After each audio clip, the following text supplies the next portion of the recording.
Elo nageenya araara jaalli Kiristoos ni habaayatu obboleewwan koo kam jirtu fayyaa nagaa keessanii ani jira obboleettii keessan galata waaqayyo baga jiraattanii baga har'a geessanii isiniin jedha warri na yaaddanii warri jirtan kabajamtoota koo babbareeddota koo baga jiraattanii isiniin jedha astee akkanumatti wayyaa'e baga jiraattanii baga nagaa taatanii ani isiniin jaaladha ani isiniin jira galata Kiristoos baga eegamtanii har'a geessanii isiniin jedha warreen addisii dhuftanii maatii nuu ta'a isiniif hooyyadhamti maatii nuu ta'a isiniin jedha argitanii seexanni dalgala washiin nagoote dhugaa Kiristoos abda dhagu eelee dhagubsiisti homaa miti kunis homaa miti isiniin jedha nagaa bulte kunis homaa miti isiniin jedha homaa miti homaa miti homaa miti homaa miti kunis homaa miti yaa'u biddeen toshee keetanii eelee jala qabbaneesseera dhaamseera iyyuu jala achumaan ambashoo itti hojjedhee itti garagashaadha beektonni taa'etan xinnoo immoo dudduma kanatu sirriitti naaf fayyinee akkan olii gajjajjechuu mucaa dhiqee olii gajjajjechuu maal jechuutti xiqqoo ishee dadhabeen ture deebi'ees immoo waldaa ooleen dhufe halkan isaatiin afurtee akkuma dalgala xiqqoo tokko wal agarree achumarraan beektanii dhugaa isiniin jedha harka tokko itti gargashuutti akkanarraa fuudhe qadaadasa yoon eelee qadaadharraa fuudhee jedhu jala dhaameera akkana sagantaa qopheessite ilaalaa seetan asii kaafte amma asitti akkana nagoota homaa rakkoon hin jiru baga jiraattanii kana isinitti machuun dhufnanii yaada biraatiif hin dhufe asumarratti arginaan as keessatti arginaan ni nagarrame bakka itti bareedu immoo nan dhabe kaamiraas akkasiinan barbaada akkasiinan barbaada akkasiin isinii wayyaa laatan jira akkachii wayyaa laatan jira bakka gaaf tokko bareeda doon itti viidiyoo hojjedhu maqaa waaqayyooti. In bareeda dhugaadha kajaabatti isiniif nan hojjedha isiniif nan waraaba isinitti illee nan gammada gaaf tokko viidiyoo isiniin jedha iddoo gaariitti waraabe karatti bareeduun wallaalee barbaadaan oole baga naa jiraattan obboleewwan kiyya jirtu akkam jirtu fayyaa nagaa keessan obboleettiin keessan jira galata gooftaa baga har'a geessan laayikii dhugaa laayikii naa godhaa dhugaa waaqa tokko kana lammanni immoo naa daawwadha viidiyoo koo bakka erga hojjedhu hojii hidhattanii inni jalqabsiistanii bakka isin abdaddeen jalqabeen Kiristoosii gadi toomaa abdaddee fira koo obboleessa obboleettii koo miti isiniin abdaddeen jalqabee laayikii godhaa sabiskiraabii godhaa fedhii keessan hin dirqama miti viidiyoo koo banaa akkanaaf sa'aatiin naa lakkaa'u naa godhaa jechuudha fedha keessaniin jechuudha malee dirqamaanii miti baga jiraattan isiniin jaaladha waa'ee meeshaa dheengadda bitee irratti waa isinii himuu dhufee jira meeshaa uffatatti miicaa kana bitee isiniin himame as wayyaanatti fakkaate meeshaaleen gaddaa bite sanarratti gaafii hedduutu jira isuma keessaa iyyuu immoo baga jiraattanii majammara baga Yesuus Kiristoos hin gargaaree akka amantaa keessanitti Allah keessan Rabbiin keessan sin gargaaree har'a geessanii isiniin jira har'a ga'uun keenya waan gargaarsa arganneef waan dandeettii fi maallaqa qabnuuf miti dhugaa waaqayyooti maaliif dhugaa isiniin jedha seexanni sababa namatti funaanaa oolti sagantaa qopheessaa oolti eessaanin balleessaa sana miidha jechaa oolti Kiristoos immoo nu oolcha maqaa waaqayyoo ulfaatu waan barbaadan amanadha amantiin keessan Allaan keessan Rabbiin keessan faxaa uumaan keenya nu oolcha jechuudha baga jiraattanii meeshaan dheengaddaa meeshaa uffata miicaa sanaa dhaqee bitee irratti gaafii hedduutu jira maaliif yeroo viidiyoo waraabne yeroo hojii bittinaan jettee naa toluu didde daa'ima baadhee rakkoo hin qabu birrii isaa immoo isinitti himeera isinumti harkaan na biraa hin hafiinaa ijaan illee na biraa hin hafiinaa malee maa rakkoon tokko hin jiru amma waaqayyoon na gargaaretti hundumtu gargaarsa gooftaatiin ta'a isiniif waraabaa isinitti ni garsiisa isiniin jira waan hundumaa keessatti waaqayyoo nu gargaare malee maa ofii gochuu hin dandeenyu akkuma beektanii akkana isiniin jecha baga jiraattanii amantaa musliimaa warreen har'a guyyaa har'aa kabajanii biyya ormaa teessan isiniifis mijatee warreen ayyaana har'aa kabajattan isiniifis immoo mijachuu baatee hojii hojjechaa yaada keessan keessatti garaa laphee keessan keessatti anis gaaf tokko galee mana kootti keessummaa koo fira koo waammadhee wajjiniin guyyaa jimaa yookiin immoo guyyaa ayyaanaa kana nan oolaa mana kootti anaafis qaniin hin dhufa barri hin dhufa miti warreen jettanii eeggataa jirtan Kiristoos naa gargaaru isiniin jedha hin qoramiinaa itti warreen isiniin mijachuu baate illee ergaadhumaan olii gadi fiigaa ayyaana kan dabarsitan jirtu waaqayyo isin haa gargaaru waa hundumaafu maal jettee beektu obboleettii koo tokkotu baazawee wanna biraatiif miti ishiidhaa hin galle kanaaf na gaafatte yoon isiniin jedhu waan biraatti fudhatinaa koomintii kana deebisuu kootiif koomintii deebisuu utuu hin taane ifa akka ishiidhaa ta'uu fanani malee lolaa fi miti ishiin hin lollee anis loluu fi miti kana dhufe sirrii ishii jette immoo meeshaa tokko gaafa bitee sanaa birrii isaatti nimti yookaan immoo koomentii jalatti siifin barreessa siniifin barreessa hin deebistan jette ta'uu danda'a abbaan suni ishiitiin agarre ta'a malee ani keessaanan silkii quxurii illee yuutuubii jala seenii koomentii dubbisuu nan jaalladha akkuma isiniin jedhee dhugaadha keessaanan jalaan galee nani kun amma fakkeenyaaf warreen yoo wallaaltan hin beeku malee isinitti mul'achuu dide warreen tokkoof maaliin godha as jala seenee abbaa lakkoofsa barbaade sinitti hin ta'u natti feegan malee sinitti sinifannaan danda'amu jala galeen koomentiidhaan sinii deebisaa jira yoo ture hin dubbiftan ta'e illee hin beeku malee rakkoon qabu obboleettiin koo tokko maal jettee lolaa fi miti sinitti miira hin gallee fi shiidhaa fi nan deebisaa jira yookaan hundi keessan ulfaana dhaggeeffadha waaqayyo sinaa eebbisu kabajamaa siniin jaalladha siniin boona siniin qaba waan ta'eef siniin boona akka barbaadetti sinirratti si wajjin haasee si wajjin bashannanee siniin boonuun qaba sinirratti hin boonu siniin nan boona siniin nan dhaadadha obboleewwan biyya ormaatiin qaba horma waaqayyo ifira sinii haa godhun jedhamu namaaniyyuu an nama 14 ta'ee dhaladhe nama 14 sana keessaa haati koo naaf haa jiraattu obboleettiin koo hangafa haati koo majammara deesse naaf haa jiraattu ginu lubbuun haa jiraatan jaalalan isiniif qabuuf isaanii qabu addaan maaliif sobdaa asirratti baateeti sobdee jetta malee tigistii dhuguma warra wajjin dhalatte caala nu jaallatta jechuu dandeessu siniin hin jaalladha warra wajjin dhaladhe qotatanii maasii ofirraa gashataa jiran adii elmataa jiran dhadhaa gabaa geessitanii gurgurataa jiran obboleewwan koo buna manaa kan qabullee jirti kan qabdullee jirti sinii galee ana bicha duuriyyeen kan magaalaatti galee malee hundi ishii qote bulaatti heerumtee jirti isaanii iddoo nani jiru hin beekan sinii galeera bakka nani jiru hin beekan garuu gaafa waa rakkatanii rakkannee sitti bilbilee kaasilkiin irraa kaasi maal abboon hin dubbiftu akkasuma dhugaa akkisaas maal abbootiin baddee maal sin soon hin dubbiftanii anoo yaadadhee tumuu sin hin dubbifne waan jedheen amma abboo rakkannee sin dubbifne kaakunoo naan jedhu isaan komachuu kootii miti kanan siniin jechaa jiruuf isaanii haa jedhanii obboleewwan koo sana komachuu kootii fi miti maaliif siniin jira sinii galeera siniin waan an boonuufane sinii galee nama 14 ta'een dhaladhee nama 14 sana keessaa keessumaa tokko iddoon ani jiru koo iyyoo biluu koo eenyuun akkan ta'e nan beeku iddoon ani jiru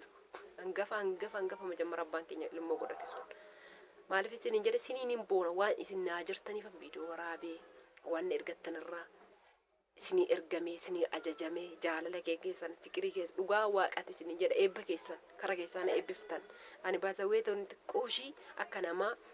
bakka dhugaa isinii jedha normaali garaan koo sammuun koo yaadu isinii jedha qulqullinatii koo isinitti himaa waan nama tokko gaafa dubbadhe utuun akka namaa xiqqooshii bareedee akka namaa bakka ofiis tottoshee of qaqqabu baasawwee dhiqachuu miiccachuu dadhabee miti wala dhukkubaa maqaa isinitti dha'u ta'ee manni koo keessas mijataadha ta'ee akka namaa akkana furtadhees akkana of goggodhee jaalala isin naa qabdan kanaa olitti akka ta'e nan hubadhe yeroo tokko deebiin of gaafadha indi akkamitti si jaallanna naan karaa keessaa naan jedhu dhugaa waaqayyo komentiin isa kanaan jettan nan beekasa dhugaati kan sobu kun karaa keessaas illee bakka dhugaadha ofisinitti jechuufi miti yeroon dhaba yeroon komentiin himoodha yeroo sagalee deebisu yeroon sagalee qabuuf nan dhabachuudha dhugaa waaqayyo nama tokkoof lamaa miti ofin gaafadha deebee yeroo tokko anoo goggoguduu kana anoo qottuu kana bakka akkuma namaallee waa diddibadhee normaal nu bakka beekun marka ta'e hin beeku akkuma namaallee waa goggoradhee akka tokko na goggodhee akkas goggodhee tuun dhufe tarii hawwisiisuu hin danda'a na jaallachuu danda'u maaluma koo laalanii na jaallatanii akkamitti na jaallatu na jechisiisa sammuun koo dhugaa kiristoosidha yeroo tokko taa'etanii yeroo keessa karaa keessaa faana wajjin hin jirtan obboleewwan karaa keessaa fasirriitti na wajjin himoodhaan haasoftanii bakka maal koo laalaniiti na jechisiisatuun akka namaa bakka dhiigni koollee bareedee nama fakkaadhee jedhee jaalala attamii naa qabu laata kan jedhutu keessa kan koo na dha'e beektu dhugaa gooftaa isiniin jedha innaa isinin jaalladha maaliif kan hundumaa deeme obboleewwan wajjin dhaladhee miti isinan yeroo hundumaa argachuu dheebachuu isinirraan faayidaa argadhe ela tarii boorsaan yoo du'anii isaanitti bo'uu dandeessa gadduu dandeessa bo'uu fi nan danda'a abbaa dura du'u kiristoos beeka garuu yesuusiif ulfinni haa ta'u magaalaatti galuun koo maqaan waaqayyoo haa kabajamu waan guddaa tokkotu naa ta'e innis maal hoottanii birriidhuma warra du'aarraa namatti nyaatan Yesuus maqaan isaa haa kabajamu kan narra dabarse maaliif naan jedha magaalaa waan akka kanaan jiru utuu gaxarii keenya ta'e birrii kennama biddeen warra du'aan geeffama birriidha firrii eessaa hormii eessa diriin kamiyyoo dhufe birrii kenna maqaan waaqayyoo ulfaatu tarii borrii walitti si walii boossanii isatti obboleessa keetti obboleettii keetti azantee birrii nyaatta wooti akkamittiin nuun obboleettii godhachuu dandeessa yookaan obboleessa godhachuu dandeessaa jettu miti. Waaqayyo lolaa jedhu durii kaasee daa'imummaa kooti kaasee birrii warra du'aa nan jibba maal akka ta'e hin beeku. Hin jaalladhu. Isa Yesuus narra dabarseera. Maaliif asin jiru waan akka kana magaalaa keessa. Yoon biyya dhaqees tarii awwaasha biyya dhaquu diddaa achitti argachuu diddaa birrii bafutsum dhugaa Waaqayyooti. Kan Waaqan jaalladhusi hin barbaadusi hin fudhadhusi. Maaliif kan isiniin jechaa hubachaa jirtu isiniyyuu obboleewwan kooti. Isiniyyuu firoottan kooti. Isiniyyuu gorsoota kooti. Waan umurii keessa naa dheeressu isiniin jaalladha. Naa kabajamaa naa ulfaadha. Viidiyoo kana isinitti dheeresseera soorii. Asumaan koomentii obboleetti kooti deebiseetan isinirraa gabaabsa. Abbaan barbaadan na dubbisuu dandeessu waan barbaadan yoo ajajattanii bakka isin barbaadetti isinii geessuu danda'a maqaa Waaqayyoo teessoo isaarratti ammoo garaan koos naa fayyee jira waldaas deemee kadhachifadhee jira seexan illee baazee guyyaa sirriitti ni mannee malee sagantaa qabdee ji'a tokkoof torban sadii bichaatu naaf na ajjeessuudha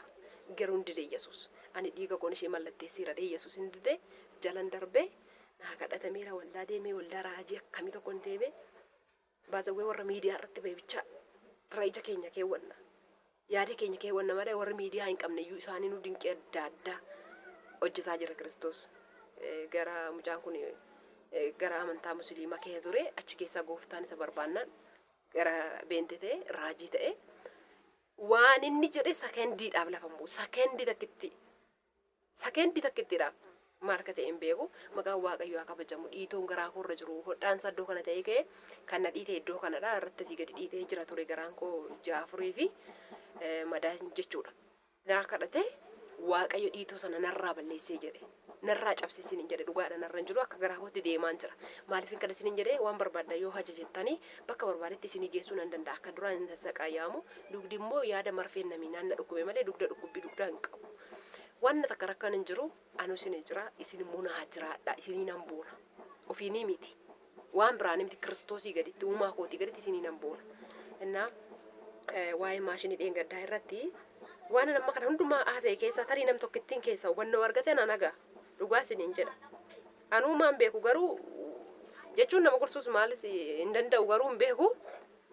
isiniin jaalladha bakka umurimti keessa naaf haadha isinii nan boona. Warreen hojii dhabdanii biiroo jirtanis Kiristoosniif jira har'a dhabdan malee boriin dhabdani. Warreen haalli isiniif jechuu didee cinqamaa jirtanis Waaqayyo jira guyyaan har'aa bor miti har'a cinqiin har'aa kun sinirraa darba. Warreen qoonqoo sin dhukkubaaru mataa sin dhukkubaaru ufaan sin qabee jirus har'a sin dhukkubee malee bor sin hin dhukkubu. Kana isiniin jedha koomentiin kun maal jedha maaliif akka maqaa Yesuusiin waan jiru koomentii jalatti naaf barreessaa jettu yoo isinii barreessan ni deebiftu kaleessa maashinii uffataa miiccu gatii isaa ni itti fufeen dubbisaa jala galee ilaala jala galee ilaala maaliif gabaabsee naaf fidee jira waan ta'eef gatii isaa inni dhageenye sababa sagaleen baay'ee si biraa galuuf kanaaf ati waan beektuuf nutti himi jette lola miti arraba miti mallattoo jaalalaa wajjin naa keessee jirti. Thank you siin jedha.